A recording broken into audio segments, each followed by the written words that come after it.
আসসালামু আলাইকুম সুপ্রিয় শিক্ষার্থীবৃন্দ, আশা করি তোমরা সবাই ভালো আছো এবং নিয়মিত পড়াশোনার মধ্যে আছো।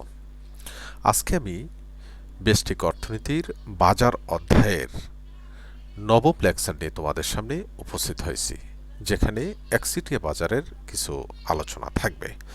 যাই হোক, ইতোমধ্যে এই অধ্যায়ের অনেকগুলো লেকচার অর্থাৎ 8টি লেকচার তোমাদের সামনে উপস্থাপন করেছি।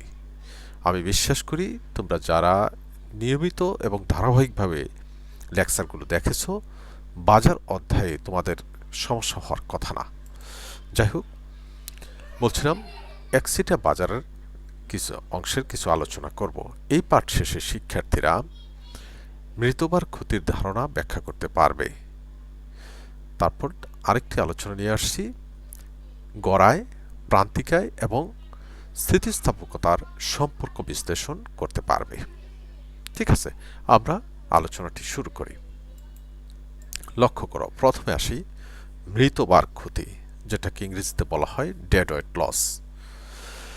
বলছে যে পূর্ণ প্রতিযোগিতার তুলনায় একচেটিয়া কম উৎপাদন হয়। আর কম উৎপাদন কেন হয়, আর কম উৎপাদনটা কেন করে? কারণ আসলে এখানে উৎপাদনকারীর সংখ্যা থাকে কম, উৎপাদনের পরিধিটা থাকে ছোট। এখানে অন্যান্য নতুন নতুন উৎপাদনকারীর উৎপাদন ক্ষেত্রে প্রবেশের সুযোগ থাকে না, নানান কারণে এখানে উৎপাদনটা কি হয়, কম হয়। এক্ষেত্রে সম্পদের পরিপূর্ণ ব্যবহার হয় না, সম্পদের অপচয় ঘটে। ফলে ভোক্তার উদ্বৃত্ত এবং উৎপাদকের উদ্বৃত্ত দুটোই কি হয়, হ্রাস পায়। আর এতে করে কি হয়, সমাজের মোট কল্যাণ হ্রাস পায়, কারণ ভোক্তা সমাজের লোক, উৎপাদনকারী সমাজের লোক। তাহলে এতে করে দেখা যায় সমাজের মোট কল্যাণ কি হয়, হ্রাস পায়।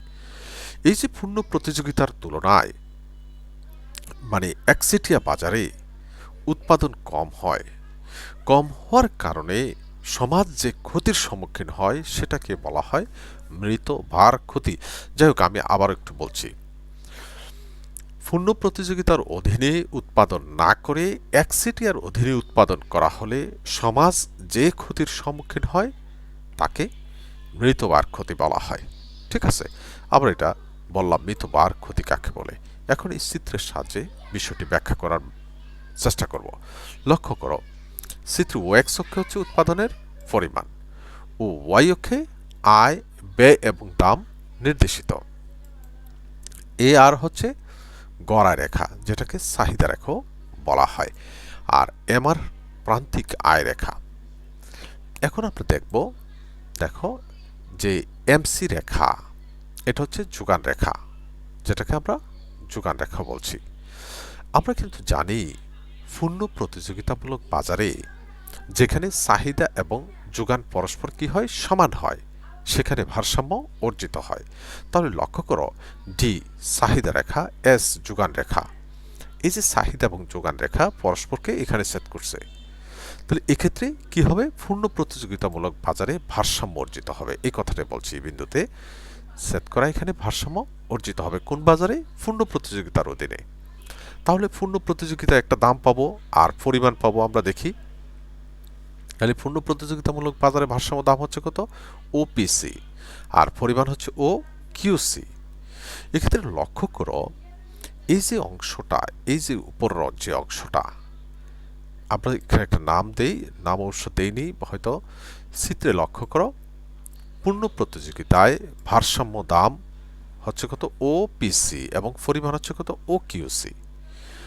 আর এখানে আমরা বলছি, এই যে বিন্দুটা আমরা দিছি, যদিও পরে আসছে, এখানে এ পিসি ই, এই যে একটা ত্রিভুজের আছে, এখানে ত্রিভুজ, এই অংশটি হচ্ছে পূর্ণ প্রতিযোগিতামূলক বাজারের অধীনে ভোক্তার উদ্বৃত্ত, ভোক্তার উদ্বৃত্ত। ঠিক আছে, কনজিউমার সারপ্লাস কোন বাজারের অধীনে, পূর্ণ প্রতিযোগিতামূলক বাজারের অধীনে। এখন আমরা এটাও দেখালাম যে পূর্ণ প্রতিযোগিতামূলক বাজারের অধীনে ভোক্তার উদ্বৃত্ত কত, এ পিসি ই।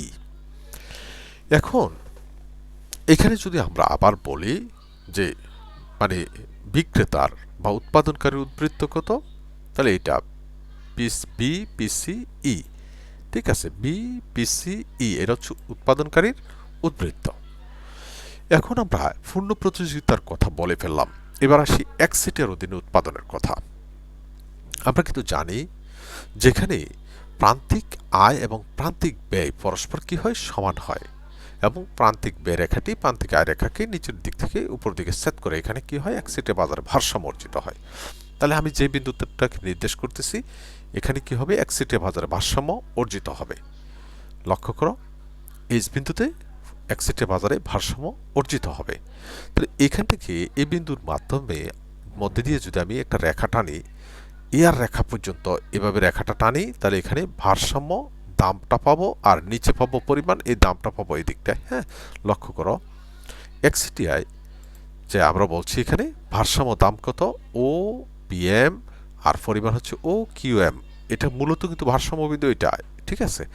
তাহলে এক্ষেত্রে লক্ষ্য করো, আমরা যদি দেখাই উৎপাদন হচ্ছে কত এক্সিটিয়া বাজারে ও কিউএম এতটুকু, আর পরিমাণ হচ্ছে কত, আর দাম হচ্ছে কত ও পিএম।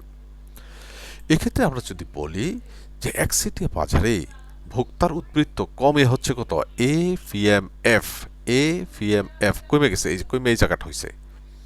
এক্ষেত্রে আমরা কিছু জিনিস লক্ষ্য করি। লক্ষ্য করো, ভোক্তার উদ্বৃত্ত বললাম এতটুকু। এখন এই যে ভোক্তা কিন্তু উদ্বৃত্ত হারাইছে, এতটুকু অংশ কিন্তু এখান থেকে শুরু করে এই এতটুকু নিয়ে এ পর্যন্ত হারাই ফেলছে। কিন্তু তার মধ্যে পিএম পিসি, এখানে আরেকটা বিন্দু দেব আমরা জি, যদি আমরা দেখাই এখানে জি এফ, পিএম পিসি জি এফ, এই যে ভোক্তার উদ্বৃত্তের এই অংশটি, যেটা পূর্ণ প্রতিযোগিতামূলক বাজারে ভোক্তার পাইতো, কিন্তু এখন দেখা গেছে এক্সিটের অধীনে উৎপাদন করায় ভোক্তা উদ্বৃত্তের এই অংশটি তুলে নিয়ে গেছে কে, এক্সিটিয়া কারবারি। তার মানে সমাজের মধ্যে আছে, সমাজের এক শ্রেণী থেকে আরেক শ্রেণীতে চলে গেছে। কিন্তু লক্ষ্য করো, এই যে অংশটা এফজিই, এফজিই ভোক্তার উদ্বৃত্তের এই অংশটি সমাজের কেউই পাচ্ছে না, অর্থাৎ সমাজের ক্ষতি হচ্ছে এটা ভোক্তার উদ্বৃত্তের অংশ থেকে। আবার উৎপাদকের উদ্বৃত্তেরও এই পুরো অংশ থেকে এতটুকু কিন্তু উৎপাদনকারী তুলে নিচ্ছে, কিন্তু এই জায়গাটা তুলে নিতে পারতেছে না। কোন জায়গাটা, জিএসই অংশ।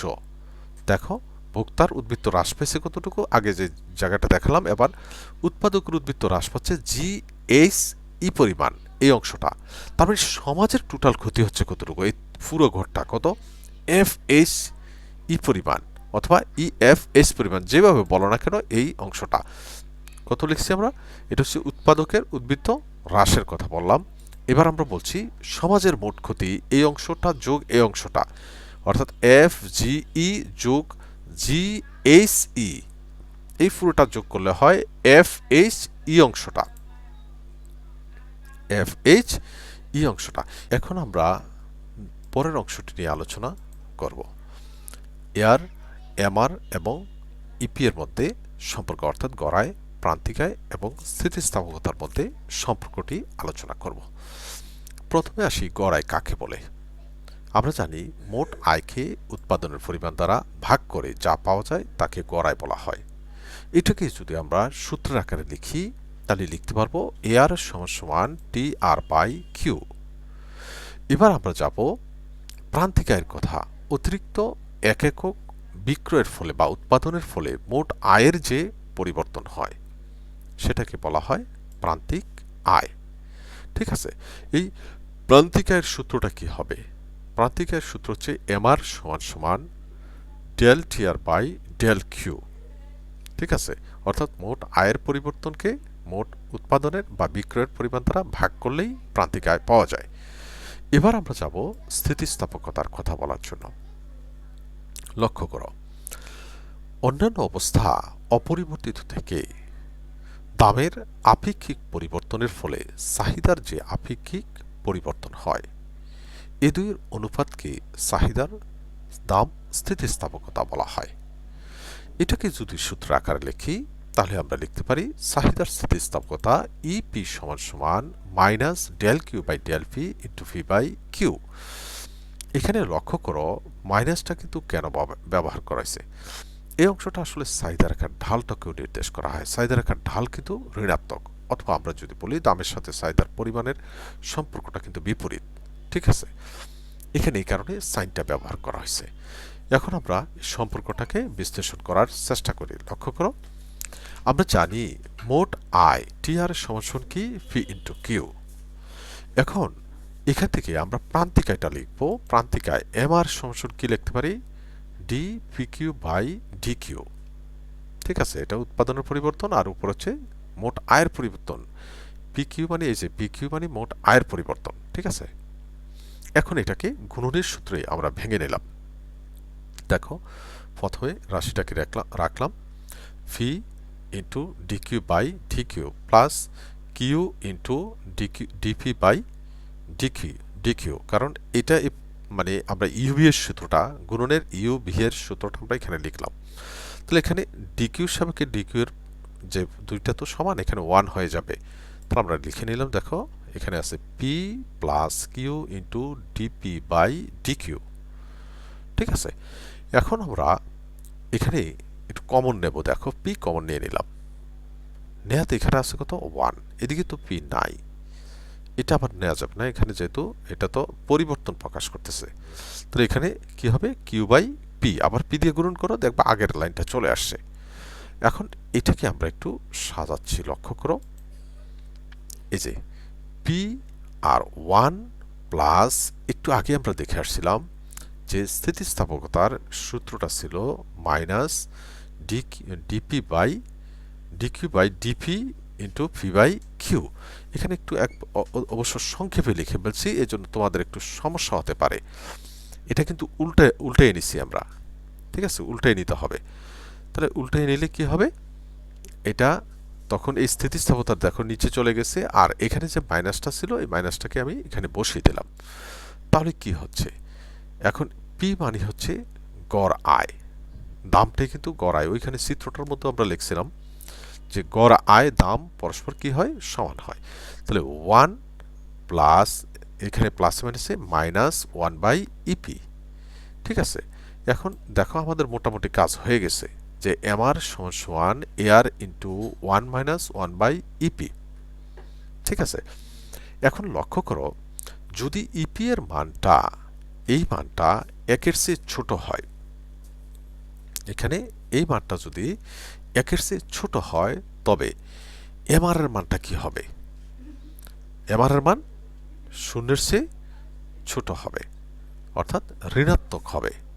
কিভাবে, যে আমরা বলছি এই মানটা যদি 1-এর চেয়ে কম হয়, মনে করো দশমিকের কোনো মানটা হইল, ওই মানটা দিয়ে যদি আমরা এটাকে ভাগ করি, হ্যাঁ, তাহলে একটা মান আসবে। মান আসলে কি হবে, এটার এটা বড় হয়ে যাবে, 1-এর চেয়ে বড় হয়ে যাবে, তখন এই টোটাল ফলাফলটা আসবে ঋণাত্মক, মাইনাসের।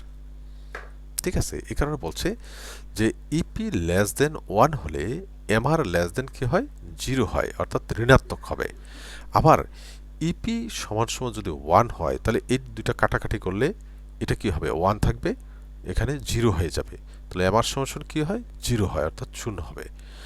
আর ইপি যদি 1-এর চেয়ে বেশি হয়, তাহলে কি হবে, এই ভাগফলটা পয়েন্টে চলে আসবে, ভাগফলটা। তার মানে এখানে যে মানটা থাকবে, এতক্ষণ কিন্তু এখানে দেখছিলাম ঋণাত্মক মান আসছিল প্রথমটার বেলায়, এখানে এটা 1-এর চেয়ে ছোট হয়ে যাবে। ঠিক আছে, যদি আমরা দেখি এখানে লক্ষ্য করো যে ইপি গ্রেটার দেন 1 হলে তখন এইটার মানটা একটা পজিটিভ মান পাওয়া যাবে, এম আর গ্রেটার দেন কি হবে, 0 হবে, অর্থাৎ ধনাত্মক হবে। ঠিক আছে, তাহলে এখানে আমরা এই সম্পর্কটা আমরা এখানে জানতে পারি। তো যাই হোক, আজকের আলোচনা মূলত আমাদের এতটুকুই ছিল। ঠিক আছে, আমাদের আলোচনা আজকে এই পর্যন্তই। তো আমি আশা করি এই আলোচনা থেকে তোমরা এই প্রশ্নগুলোরও জবাব দিতে পারবে। 1 নম্বরে মিতবার ক্ষতি কাকে বলে, গড়ায়, প্রান্তিকায় এবং দাম স্থিতিস্থাপকতার সম্পর্ক লিখতে পারবে। মানে এটা জাস্ট সূত্রটা, সম্পর্কটা লেখার জন্য বলছি। সংক্ষিপ্ত এবং বড় প্রশ্ন আকারে মিতবার ক্ষতির ধারণাটি ব্যাখ্যা করো।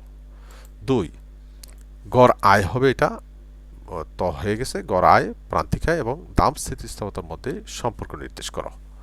ঠিক আছে, আমি বিশ্বাস করি তোমরা যারা আলোচনাটি ভালোভাবে শুনেছ, তোমাদের পক্ষে বইয়ের সাহায্য নিয়ে যদি তোমরা পড়াটি দেখো, তাহলে তোমাদের পক্ষে অতি সহসায় পড়াটি বোঝা সম্ভব হবে। সবাই ভালো থাকো, সুস্থ থাকো। ধন্যবাদ সবাইকে।